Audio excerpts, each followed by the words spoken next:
पहले ए रखा 6 आ गया तो वो जीत गया। अगर ए का 6 नहीं आया तो बी रखेगा, उसका 6 या 5 आ गया तो वो जीत गया। अगर बी का 6 और 5 नहीं आया तो ए रखेगा, उसका 6 5 4 आ गया तो वो जीत गया। उसका नहीं आया तो बी रखेगा, उसका 6 5 4 3 आएगा तो वो जीत जाएगा। ऐसे ही हो रहा है कि नहीं? ऐसे ही हो रहा है, तो क्या दिक्कत है इसमें? आगे का आसान है। तो ए का 6 आने की प्रोबेबिलिटी 1/6, ए का नहीं आया, दूसरा केस क्या बनेगा 1/6 प्लस 5/6।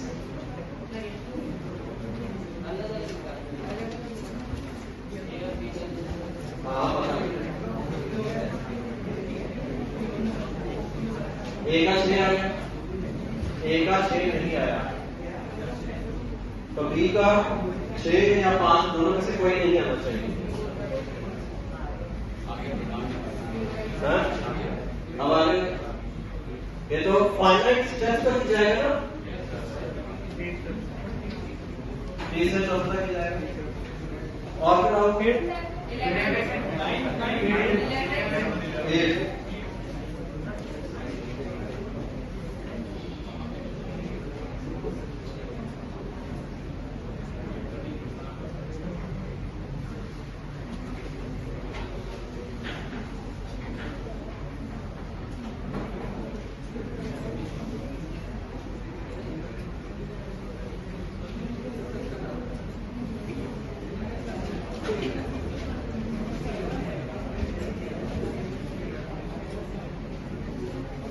इंस्ट्रूमेंट फेल होने की प्रोबेबिलिटी कब होगी? पहला वाला 40,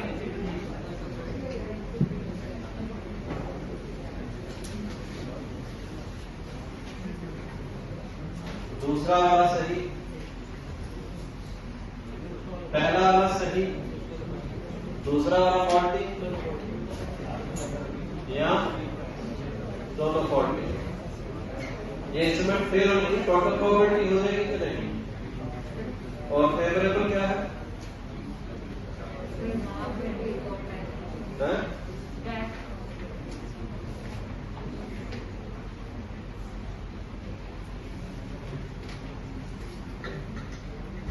इससे आ जाएगा 22 तरफ क्या क्वेश्चन और फिर 9 किस तरह होगा? 9 डरा क्यों रहा है? इसकी डेट आई तो हम तो सर गुस्सा निकाल सकते हैं।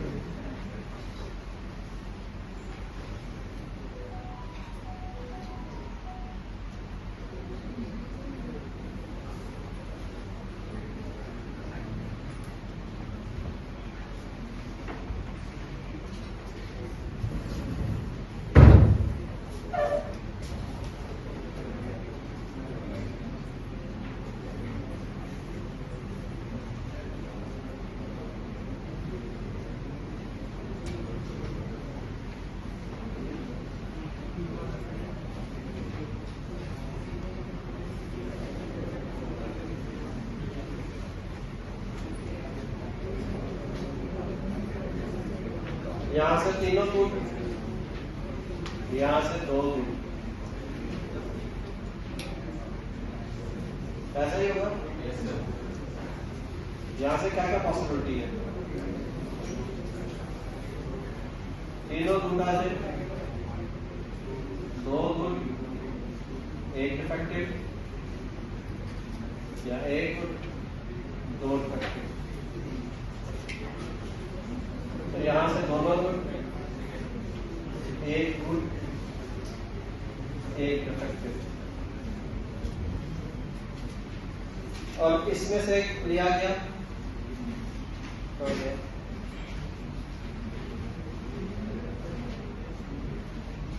इससे उठाए तो वो डिफेक्टिव आए, इसकी प्रोबेबिलिटी निकालनी है। तो ये वाला केस पॉसिबल नहीं है, या तो इस वाले केस के साथ होगा। समझ आ रहा है? तो टोटल कितनी आइटम हो जाएगी? 5, और उसमें से कितनी उठानी है? 1, तो 1/5 हो जाएगी कि नहीं इफेक्टिव होने के लिए? इसके साथ 1/5, इसके साथ 2/5, और बाद साथ में इनकी प्रोबेबिलिटी से मल्टीप्लाई कर दो प्रीवियस वाली। कैलकुलेट करके बताओ क्या हो जाएगा? जैसे ये केस बना 3 गुड और इसमें से 1 गुड 8 इफेक्टिव, इसमें से 3 गुड करने के तरीके 3C3/5C3, इसमें से 1 गुड और 8 इफेक्टिव करने के तरीके 4C1/5C1 और 5C2, 4C1 into 1C1/5C2 into बाद में इसमें से RS से बन रही है बात। किसका डाउट है? कर लो बेटा, तो पूरा करो, लास्ट में समझ आ गए तो कैसे कंस्ट्रक्ट करने तो आ रहा है फिर से। लोहिया, अभिजीत, और कोई डाउट? रेमन किसका डाउट है? किसका हो गया? एक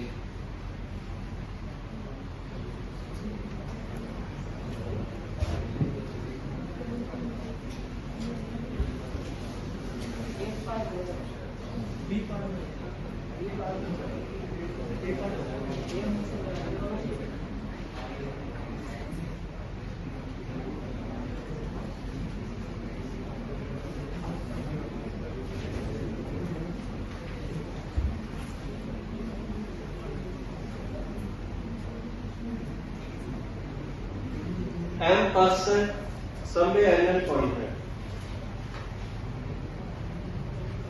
chance that 2 specified coins will be found in the same purse. Specified का मतलब पता है कौन से 2 कॉइन है, वो 2 स्पेसिफाइड कॉइन सेम पर्स में आ जाए। तो M%, M में से पहले उस पर्स चुनेंगे जिसमें सेम आ गई, मान लो ये चुन लिया आपने, इसमें 2 स्पेसिफाइड कॉइन को डाल दिए, अब इसमें और कितने डालने लगेंगे? N-2, और टोटल कितने बचेंगे? Mn-2,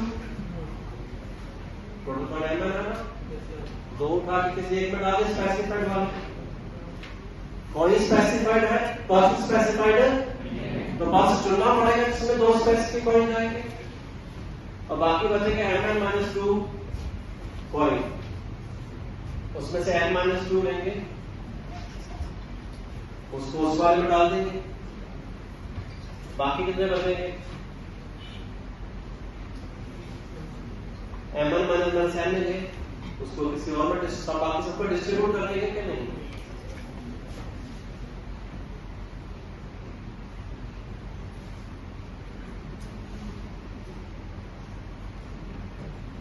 ये तो हो गया फेवरेबल। टोटल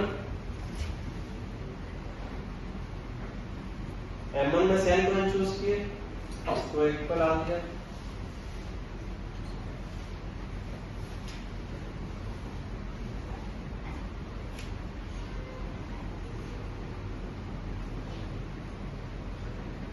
ये टोटल डिस्ट्रीब्यूट करने के तरीके होंगे कि नहीं? ये पोर्शन कट जाएगा, बचेगा ये पोर्शन।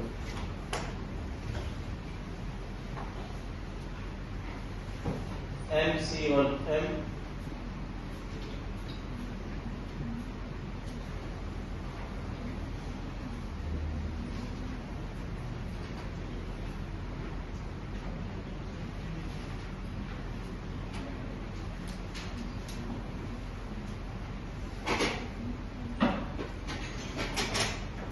ये भी कट जाएगा,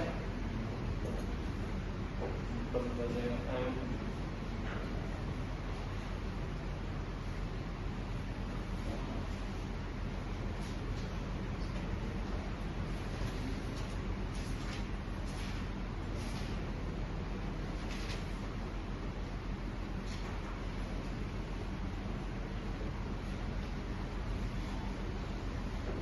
कर देगा, ये भी कर देगा, सब ये भी कर देगा, बस आता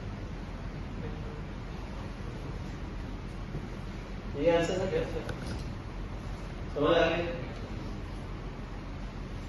नहीं समझ आया? सबसे पहले सैंपल स्पेस समझाते हैं। हमारे पास टोटल mn कॉइन है, n पर्स में बांटना है, तो mn में से कितने कॉइन चुने? n, उस पर फर्स्ट पर्स में डाल दिया। बाकी कितने कॉइन बचेंगे? mn माइनस n, उसको उठा के दूसरे पर्स में डाल दिया। बाकी कितने बचेंगे? mn माइनस 2n, उसमें से n उठा के इसमें डाल दिया। तो वो डिस्ट्रीब्यूट करने के सारे तरीके हो जाएंगे। और फेवरेबल में क्या है? दो कॉइन है, एक चांदी का एक सोने का। वो एक स्पेसिफाइड कॉइन है, वो सेम पर्स में नहीं आएंगे, तो वो दोनों तो इकट्ठे किसी एक पर्स में जाएंगे। तो उनके लिए मैंने एक पर्स चुन लिया कि स्पेसिफाइड कॉइन किस पर्स में जाएंगे, दो कॉइन उसमें चले गए। अब उसको और कितने चाहिए? mn माइनस 2, n माइनस 2 चाहिए, उसमें उठा दिया, बाकियों को फिर ऐसे किस बांट दिया। क्लियर है सबको? तो डाउट का तो पूछ लो। Same number of points that are divided by 2, मतलब जितना नंबर ऑफ ग्रुप सेम होता है उसमें फैक्टोरियल से डिवाइड भी होता है। पर जो पर्स वो है ना, पर्स अलग अलग है।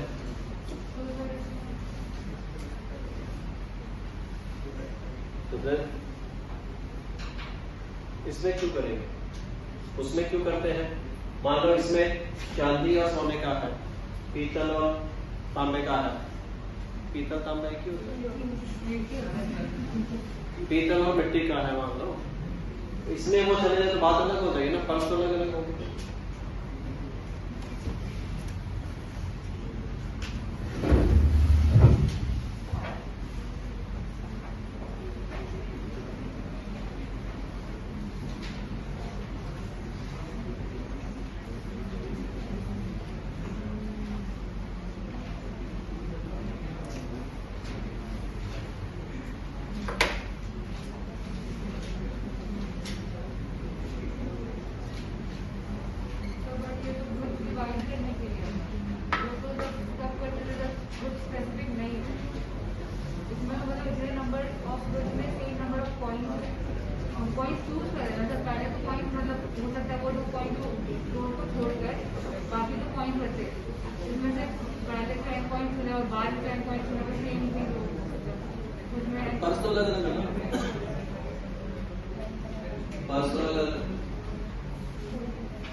मैंने 1 रुपए का सिक्का, 2 रुपए का सिक्का लाल डाला, 3 रुपए का 4 रुपए का पीछे का सिक्का। अगर 1 और 2 का लाल डाल दो, 3 को 4 का पीछे डालो तो बात वाला हो जाएगी।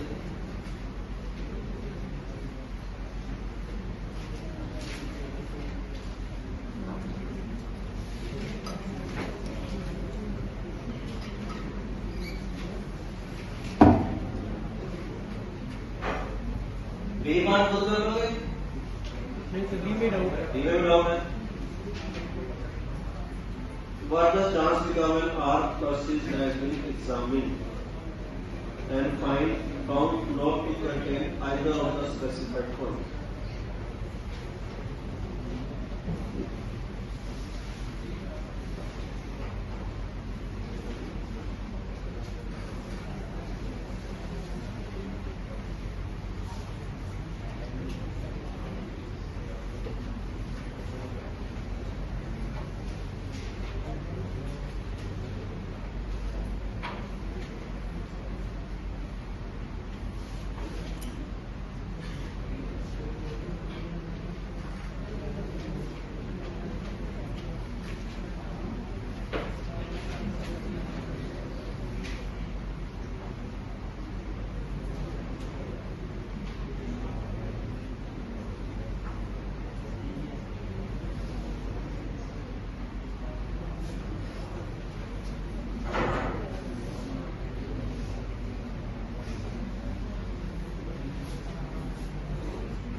क्लियर है समझ?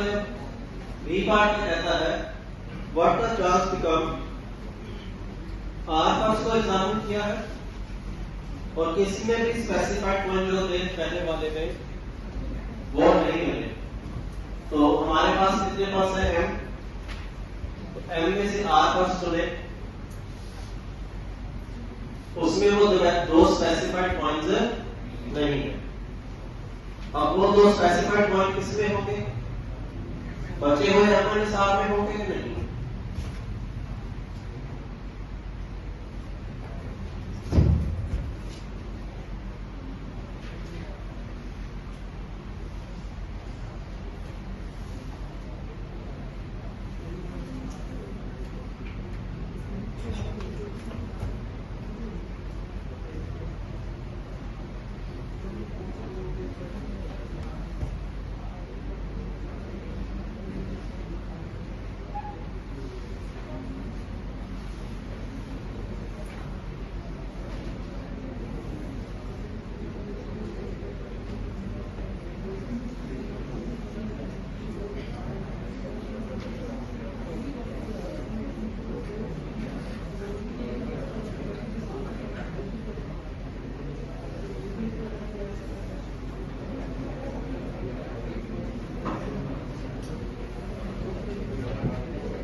इसका आंसर ये नहीं है क्या? एन के टर्म्स में आएगा, एन भी आएगा, एन का भी रोल होगा। हाँ इनको एम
पर आर पर को एग्जामिन किया गया, आर पर को एग्जामिन करना है तो एम में से आर पर चुनिए जिनको एग्जामिन किया गया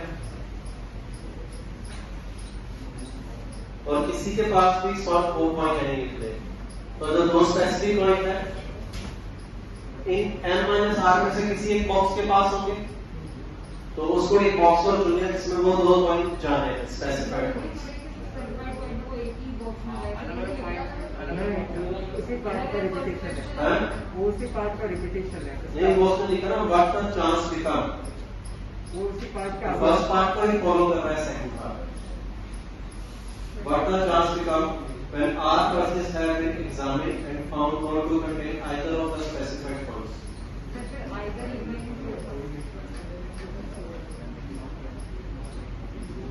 मतलब कितने चांस बन जाएंगे? तो फर्स्ट पार्ट क्या है कि उससे कह रहा है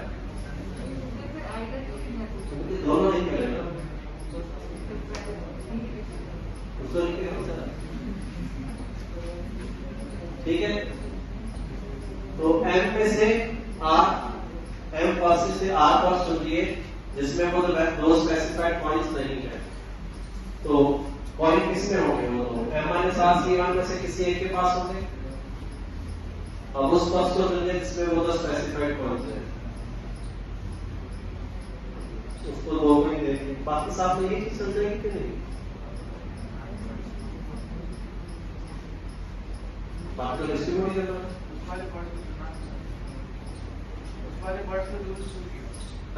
उस वाले पार्ट को यूज करके क्या किया? मतलब क्यों चुना उस वाले पार्ट को जिसमें पॉइंट्स हैं? वो कह रहा है कि R को एग्जामिन किया, उसमें दो स्पेसिफाइड पॉइंट्स नहीं थे, तो वो चूज करके R को जिसमें स्पेसिफाइड पॉइंट्स नहीं थे। अब दो स्पेसिफाइड पॉइंट किसमें क्या होंगे? बाकी किसी में से एक के पास ये होंगे। अब उसके पास बाकी और तो कितने आएंगे? -2, तो दो ये करेंगे, बाकी ये वाले आ जाएंगे कि उसके पास, तो बाकी आगे तो ये डिस्ट्रीब्यूशन हो जाएगा कि नहीं? बस इसमें MC1 नहीं आ पाएगा क्योंकि उसके लिए हमें MCR चूज करके, हाँ पर इसमें वो आ जाएगा ना साथ में।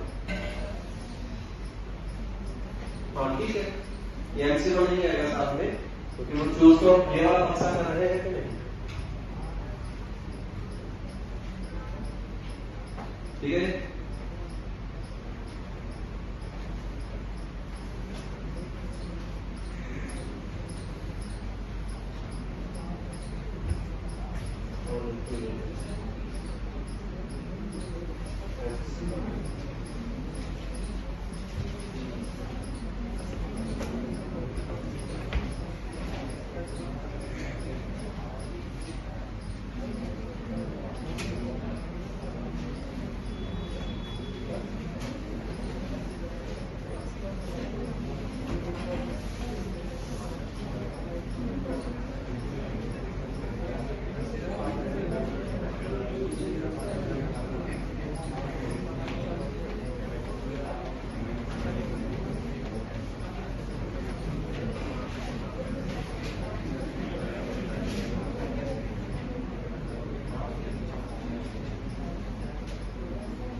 इसमें कुछ ऐसा कह रहा है कि R को एग्जामिन किए, उसमें 2 स्पेसिफाइड पॉइंट्स नहीं मिले, तो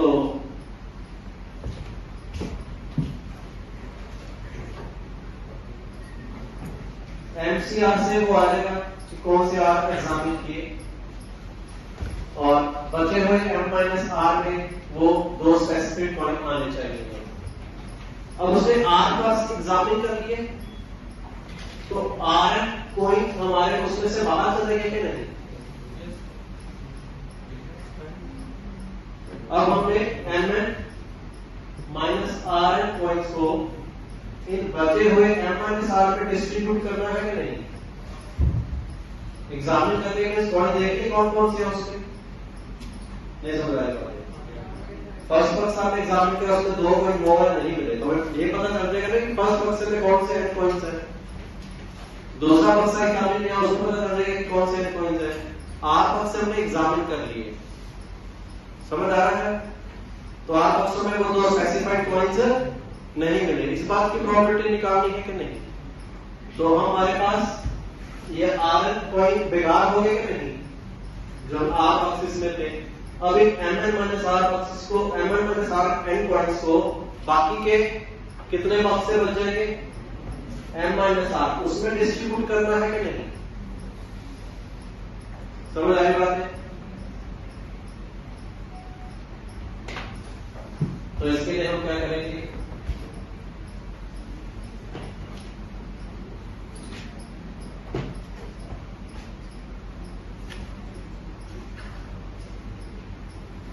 M-R में से कितने पॉइंट उठाओगे? N, वो किसी एक पक्ष में है, 2 स्पेसिफिक पॉइंट सेम पक्ष में आने चाहिए, ठीक है? 2 स्पेसिफिक पॉइंट सेम पक्ष में आने चाहिए, तो M-R C1।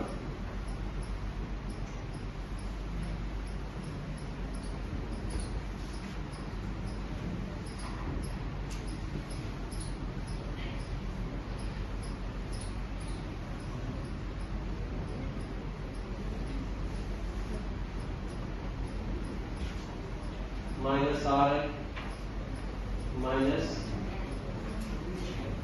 N,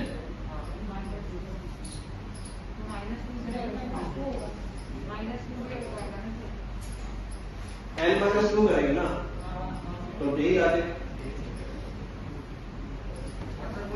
एक पक्ष में वो 2 के माने हैं, वो किस पक्ष से माने हुए डिसाइड करेगा, उसको बाकी के N-2 को दे दिए हमने। अब इसमें से कितने पॉइंट चलेंगे? N-2 पॉइंट चलेंगे, तो एक चीज बचेगी कि नहीं? ठीक है?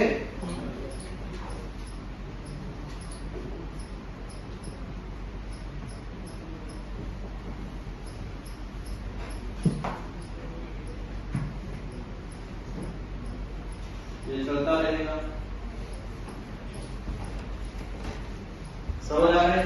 वो जो RS जो पॉइंट्स ऑलरेडी उसमें अपन हटा चुके हैं, उनको भी तो डिस्ट्रीब्यूट करने के अलग अलग तरीके हो सकते हैं ना। जो RN पॉइंट R वर्सेस में है, वो भी तो अलग अलग तरीके से हो सकते हैं।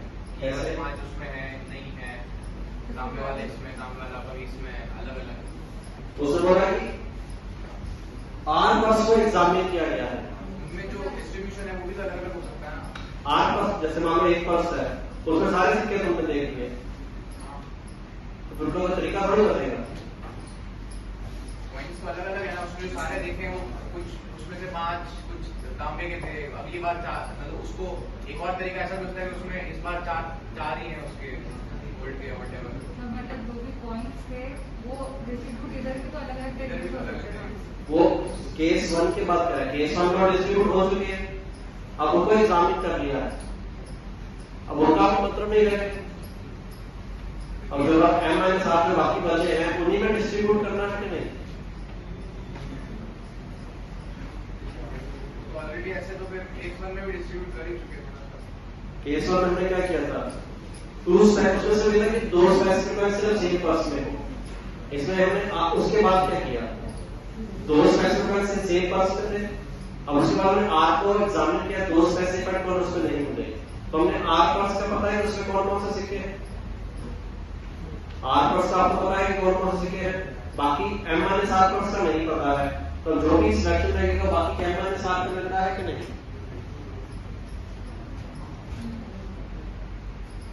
एम माइनस आर कोई तो हमारे चलेंगे, और बाकी जो बचे हैं बाकी सब डिस्ट्रीब्यूट कर रहे हैं। ठीक है, समझ आ रही बात है? समझ में नहीं आया। हमारे पास एमएल सिक्के थे, हमने आर बॉक्सेस एग्जामिन कर लिए, हर बॉक्स में एन पॉइंट्स थे, तो हमारे पास एमएल माइनस आर पॉइंट चलेंगे। आपने बक्से वाले को देख लिया, बक्सा 2 भी देख लिया, बक्सा 3 भी देख लिया, आपको पता उसमें कौन से सिक्के हैं, तो ये वाले पॉइंट हमारे पास चले जा चुके। अब बाकी को डिस्ट्रीब्यूट करना है कि नहीं हम लोगों ने, एमएल में से आर पॉइंट तो जा चुके हैं, तो एमएल माइनस आर पॉइंट बचेंगे। अब उनको डिस्ट्रीब्यूट करना है हमने कितने बक्सेस में, एम माइनस आर बक्सेस में।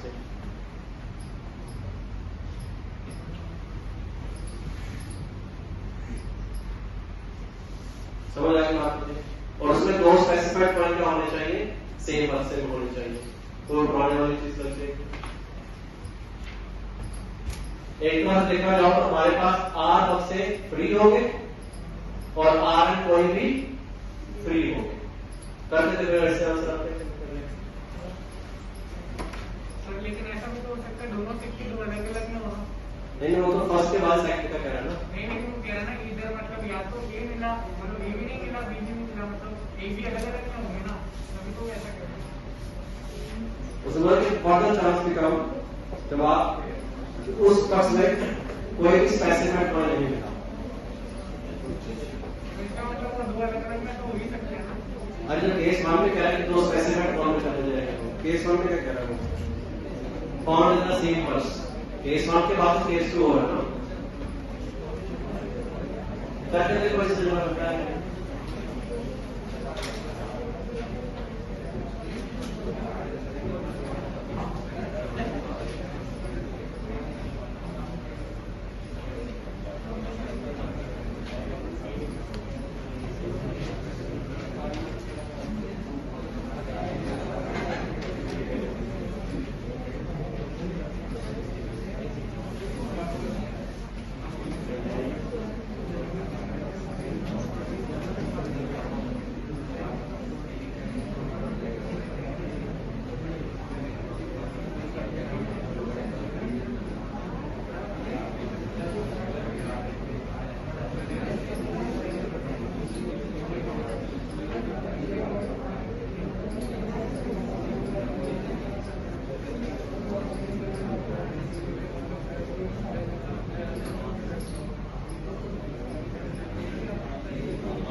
समझ आ? फर्स्ट केस तो क्लियर था, सेकंड केस नहीं क्लियर हुआ। सेकंड केस में क्या कह रहा है कि फर्स्ट केस में जो चीज हो चुकी है, अब ये कह रहा है कि जो आर और फर्स्ट है वो हमने एग्जामिन कर लिए, उसमें दो स्पेसिफाइड पॉइंट नहीं मिले। आर फर्स्ट को हमने एग्जामिन कर दिया, हमें पता है कि उसमें कौन कौन से सिक्के हैं। आर फर्स्ट में टोटल कितने सिक्के हुए? आर फर्स्ट में आर सिक्के हुए, तो टोटल में से आर सिक्के हमारे चले गए। अब इतने बचे हुए सिक्कों को हमने बाकी के m-r में डिस्ट्रीब्यूट करना है, बस यही करना है कि नहीं? और किसी एक में दो में वो वाले स्पेसिफिक मिल जाने चाहिए, तो वो पहले वाला केस अब इन दोनों में ही लग जाएगा कि नहीं? समझ आगे बात में क्लियर है सबको? एग्जामिन का मतलब शुड भी क्लियर होना चाहिए कि हमने हर बक्से को एग्जामिन किया है, तो वो वाले बक्से तो फिक्स हो गए, बाकी के पॉइंट बाकी बक्सों में बात करते हैं। ऑर्बिटल, इसमें लैंग्वेज है थोड़ी सी टेढ़ी लैंग्वेज की, इसमें ऑर्बिटल है किसी को 20 थर्ड कौन सा है?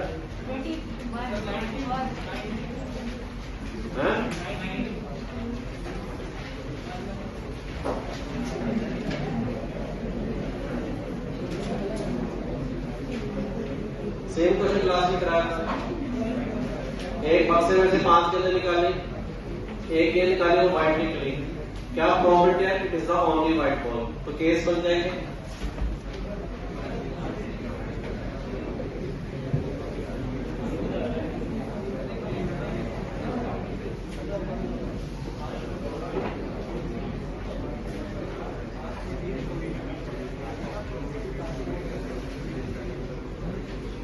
कि एक 1 रुपये का कॉइन हो के 2 1 रुपये के कॉइन हो के 1 रुपये के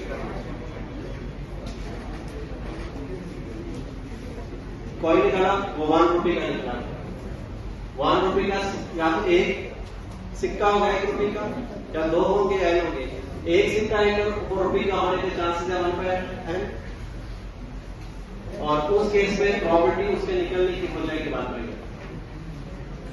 2 सिक्के 1/n, 2 सिक्के हो 1 रुपये के, उसकी प्रॉपर्टी भी 1/n, उसमें उस समय वहां से सिक्का निकलने की प्रॉपर्टी 2/n। समझ आ रही बात है? सेम प्रश्न क्लास में करवाया था। ये तो हो गया 1 रुपये का सिक्का आने की टोटल प्रॉपर्टी। सिक्का या तो 1 होगा या 2 होंगे या n होंगे। फेवरेबल सिर्फ यही वाला कि सिर्फ 1 रुपये का सिक्का हो।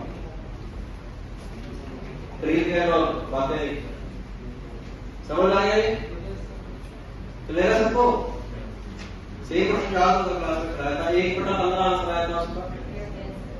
और बताओ 21 A and B are two inaccurate classifications, so chances दोनों में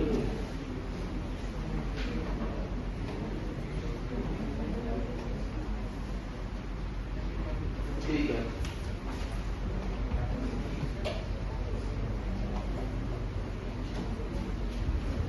रिजल्ट सही आया है, रिजल्ट सही आने की प्रोबेबिलिटी निकालनी है।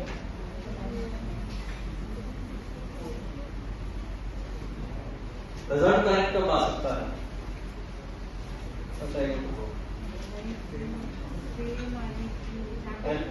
Obtain the same result, same result आने की प्रोबेबिलिटी। सेम रिजल्ट आ सकता है दोनों ने सही किया या दोनों ने गलत किया। सेम रिजल्ट कब आएगा? जब दोनों ने सही किया या दोनों ने सही करने की प्रोबेबिलिटी क्या है? 1/8।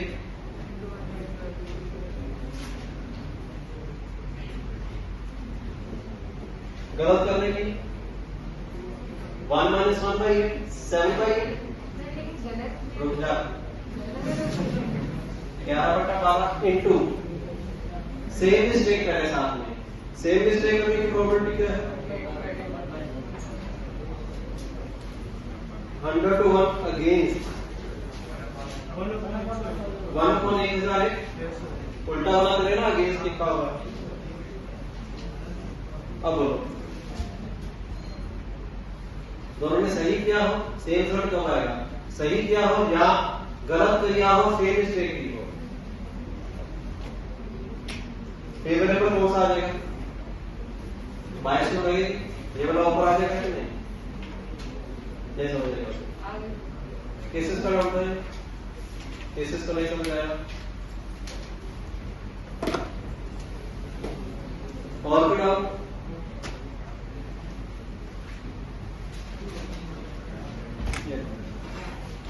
कल जाके आना डीटीपी से नेक्स्ट क्लास में।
ठीक है।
फर्स्ट का हाफ किसका आ गया, थोड़ा सेकंड।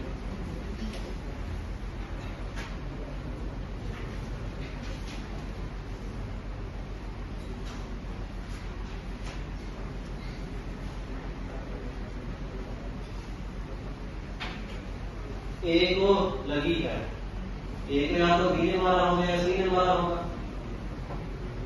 तो क्या केस बनेगा, बी ने मारा सी ने नहीं मारा, या बी ने मारा नहीं, बी ने नहीं मारा सी ने मारा, या दोनों ने मारा, और फेवरेबल क्या आ जाएगा, बी ने मारा सी ने नहीं मारा,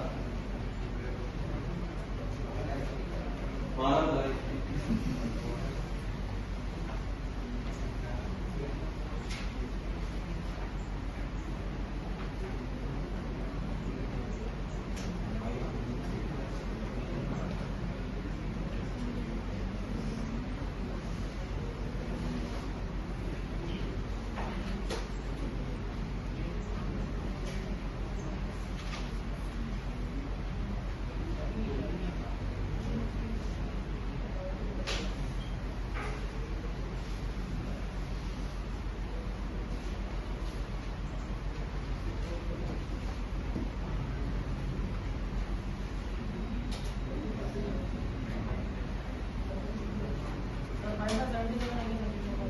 इसका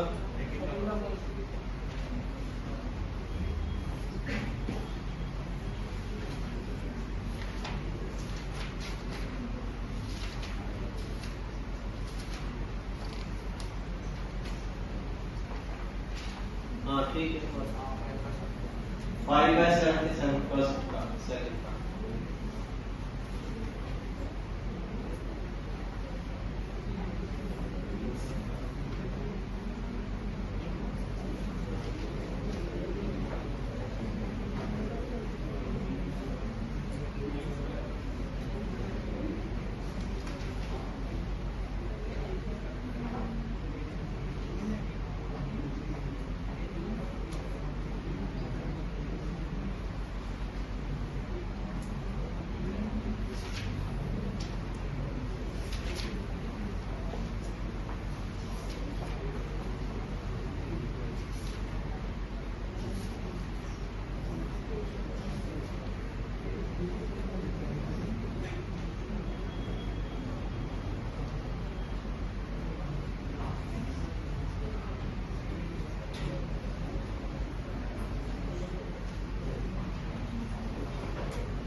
Five by 77.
इसमें ए के मारना तो बेकार है ना, ए के मारने वाले का तो मतलब ही नहीं है, क्योंकि ये तो जीवन है के को लगे तो half into 2/3 plus half into 1/3 plus half into 1/3 नीचे आ जाएगा और ऊपर आ जाएगा हाफ इंटू 2/3।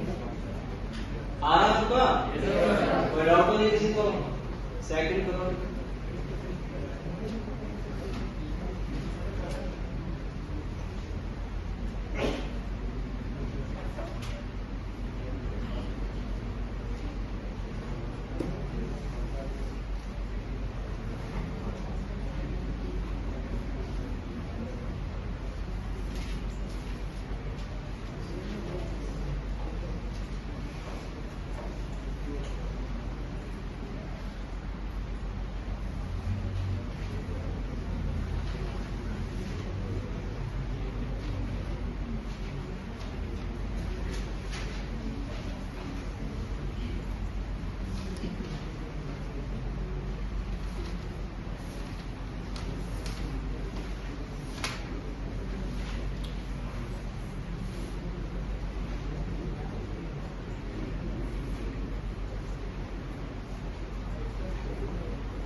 हाँ 11/40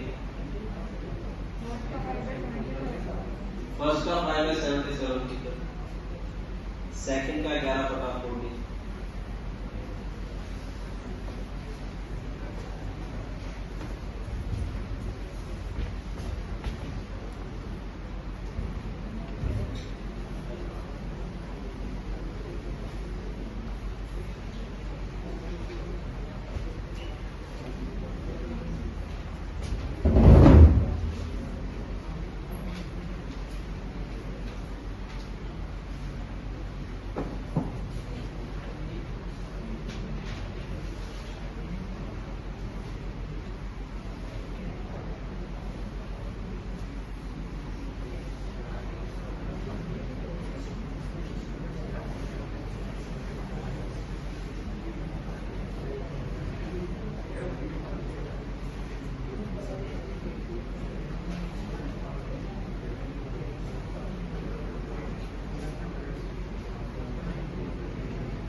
बाद करें थर्ड।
सेकंड के फर्स्ट में डॉट सीखो,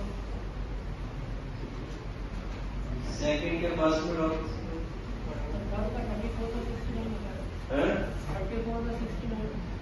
सी की टर्म में बताओ। 22 से 22 C 7 या 24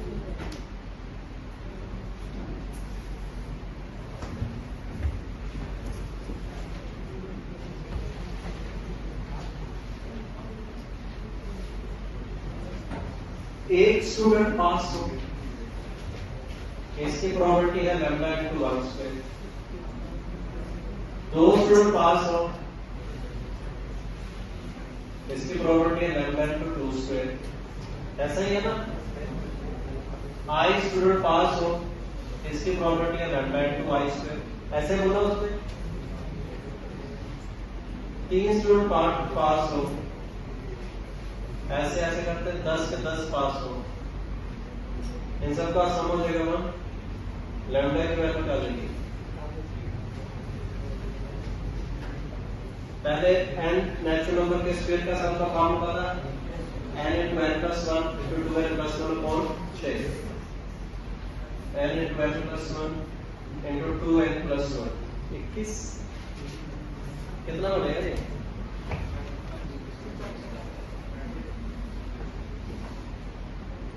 45 into 11 कितना होता है 385। प्रोबेबिलिटी एग्जैक्टली 5 पास हो, तो प्रोबेबिलिटी 5 पास होने की क्या हो जाएगी लैम्डा इंटू 25, तो 25 बाय 385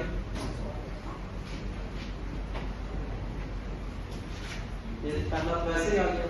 सेकंड करो कौन 5 पास हो रहा है ये नहीं बता, कौन 5 पास हो रहा है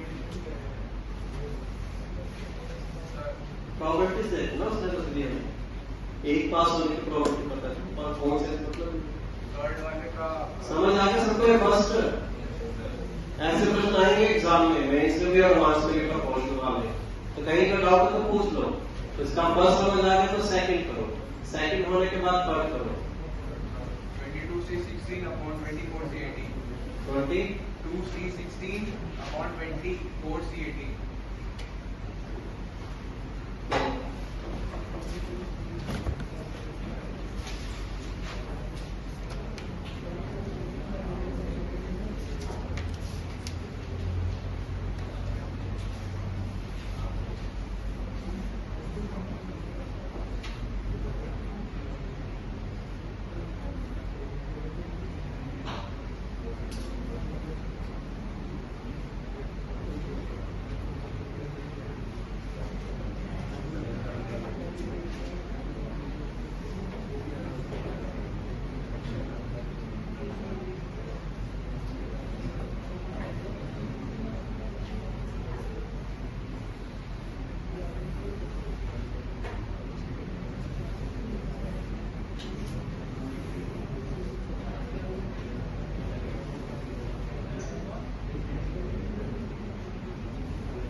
तुमने कैसे आंसर बताया था पहले? 22C16 upon नहीं तुम नंबर की फॉर्म नहीं, गलत है।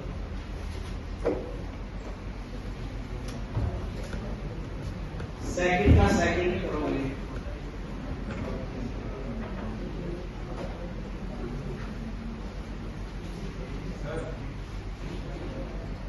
Sir 22C6 upon 35C7 numbers बताओ। पी बाई क्यू फॉर्म बताओ। 6/10, 12/4, 12/4 का रोल 12/15, 36/108, 36/105 है। हाँ ठीक है,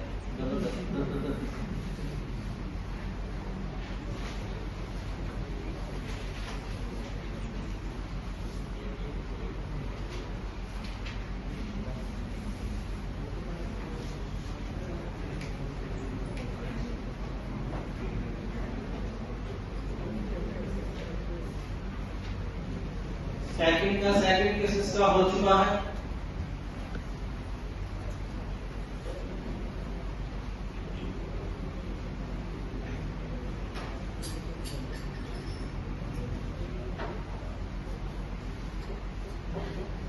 नेक्स्ट क्लास में हम मैथमेटिकल रीजनिंग करेंगे।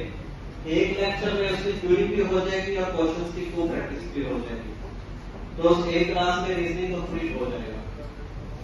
छोटा सा चैप्टर है, लेकिन 4 नंबर का प्रश्न मेंस में पक्का आएगा 100%।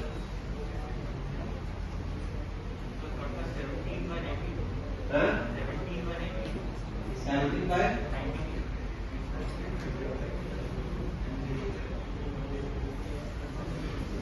थर्ड का 22C6 by 24C6 1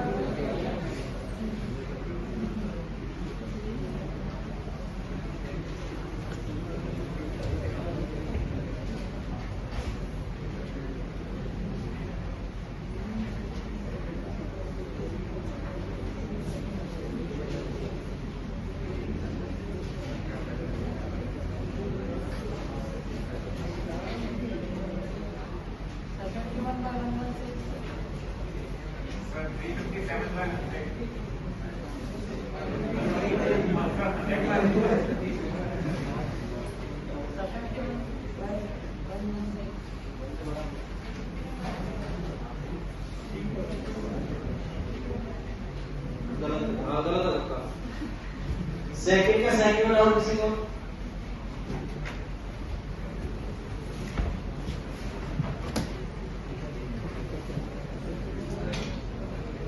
अब वो कहता है कि एक स्टूडेंट को चुना गया, क्या प्रोबेबिलिटी है कि वो पास हो? 10 बच्चे हैं, हमें ये भी नहीं पता कि कितने पास होंगे, या तो 1 पास होगा, या 2 पास होंगे, या 3 पास होंगे, या 10 से 10 भी पास हो सकते हैं। ठीक है, अगर 10 बच्चे हैं, उनमें से 1 बच्चा पास है, तो 1 पास बच्चा चुनने की प्रोबेबिलिटी क्या होगी? 1/10। और सिर्फ 1 बच्चा पास हो, उसके चांस क्या है? Lambda I square. What is lambda?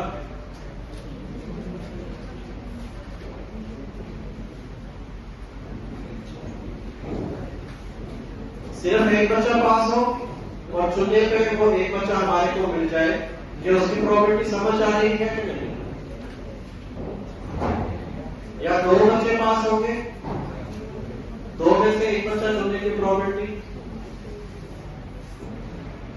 और 2 बच्चे पास हो,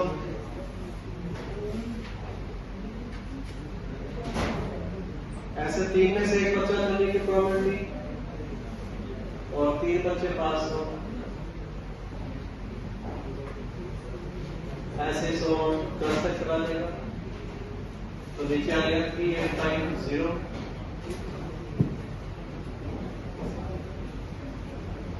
और ऊपर आ जाएगा 1 स्क्वायर प्लस 2 स्क्वायर,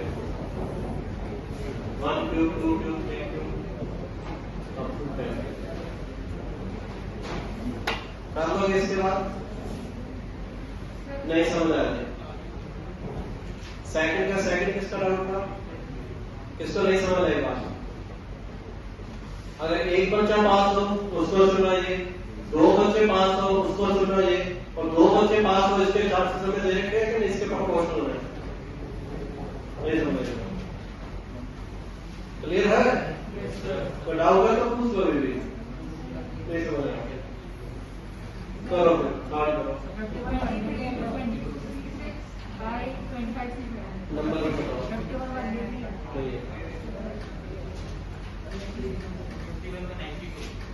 क्या है?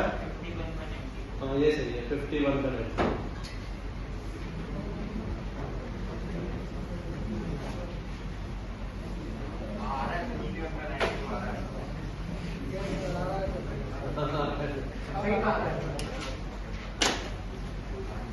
चलो भाई, घर से करके ना ये वाला प्रश्न नहीं हुआ, और साथ में करके आओगे APP 6। और नेक्स्ट क्लास में हम लोग मैथमेटिकल रीजनिंग करेंगे, एक चैप्टर में पूरा हो जाएगा। उसके नेक्स्ट क्लास में हम स्टैटिस्टिक्स करेंगे, वो भी एक चैप्टर में पूरा हो जाएगा। एक लेक्चर में पूरा, एक क्लास कह रहा हूँ बेटा, मेंस का एग्जाम आ गया है पता चल रहा है। तो मेंस के एग्जाम की डेट्स आ चुकी है, मिड अप्रैल में है, और आपके पास बहुत ज्यादा समय तो नहीं है, लेकिन पैनिक नहीं होना है। ये नहीं कि एग्जाम आ गया, कुछ नहीं, एग्जाम आया तो आ जाएगा, आएगा चला जाएगा। तो we have to be focused. ऐसा नहीं कि एग्जाम आया तो हम खतरनाक चीजें करनी शुरू कर दें। तो चीजें वही करनी है। मेंस का एग्जाम में बहुत ज्यादा डिफिकल्ट प्रश्न नहीं आते हैं। आपका पहला टारगेट मेंस 1 ही होना चाहिए, प्राइम टारगेट वही होना चाहिए। अभी उसके लिए आप पुरानी DPPs करो, TY यूज करो। TY में आप एडवांस की सिंगल चॉइस की प्रॉब्लम्स कर सकते हो। अभी के लिए आप मोर देन 1 और डिस्क्रिप्टिव और सब्जेक्टिव क्वेश्चन छोड़ सकते हो मेंस के लिए। एकास उत्तर कर सकते हो, ठीक है। और टाइम है जिनके पास, वो विकास उत्तर कर सकते हैं। बहुत ज्यादा डिफिकल्ट मटेरियल या बहुत ज्यादा मटेरियल करने की जरूरत नहीं है। बस मेंस की प्रैक्टिस खूब होनी चाहिए। मेंस में प्रैक्टिस चाहिए, सारे चैप्टर की नॉलेज होनी चाहिए, दैट्स इट। रूटीन के प्रश्न आते हैं उसमें, बायनॉर्मल का एक प्रश्न आएगा, PNC का एक प्रश्न आएगा, स्टेटमेंट के 2 प्रश्न आएंगे। They have set pattern. Advance की तरह वो ज्यादा एक्सपेरिमेंट नहीं करते हैं। मेंस वाले ज्यादा से ज्यादा क्या करते हैं, पेपर डिफिकल्ट बनाने के लिए उसको लेंथी डाल देते हैं, थोड़ा लंबा सा क्वेश्चन सॉल्व करने के लिए थोड़ा टाइम लगता है, ऐसा कर देते हैं और कुछ नहीं करते। मेंस के एग्जाम में एक भी प्रश्न ऐसा नहीं आएगा जो प्रश्न तुमने कभी देखा ना हो, उस टाइप का प्रश्न तुमने कभी किया ना हो, ऐसा एक भी प्रश्न नहीं मिलेगा। तो आपको फोकस रहना है, जो कर रहे हो वही करते रहना है, ठीक है। आप प्रीवियस ईयर्स के मेंस के क्वेश्चन उठा के देखोगे तो देयर आर सिंपल से ही आते हैं, बट प्रैक्टिस खूब होनी चाहिए। मेंस प्रैक्टिस बेस्ड एग्जामिनेशन है, जितनी प्रैक्टिस करोगे उतना आप उसमें स्कोरिंग अपॉर्चुनिटीज बढ़ जाएगी, स्पीड भी बढ़ जाएगी, गलतियां भी कम होंगी। तो आपको अपने आप पे कॉन्फिडेंस रखना है, घबराना नहीं है, हड़बड़ाहट नहीं है कि मेंस का एग्जाम आ गया तो वही कौन सा राक्षस आ गया, ठीक है। आपकी 12वीं का भी सिलेबस हो चुका है, 11वीं का भी रिवीजन हो चुका है, ठीक है।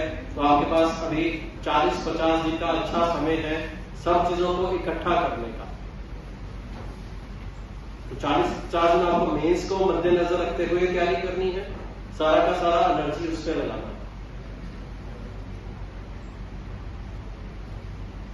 और ये भी अच्छी बात है कि बोर्ड से पहले आ रहा है मेंस वन, क्योंकि बोर्ड आएगा तो आपके बीच में वो फ्लो टूट जाएगा।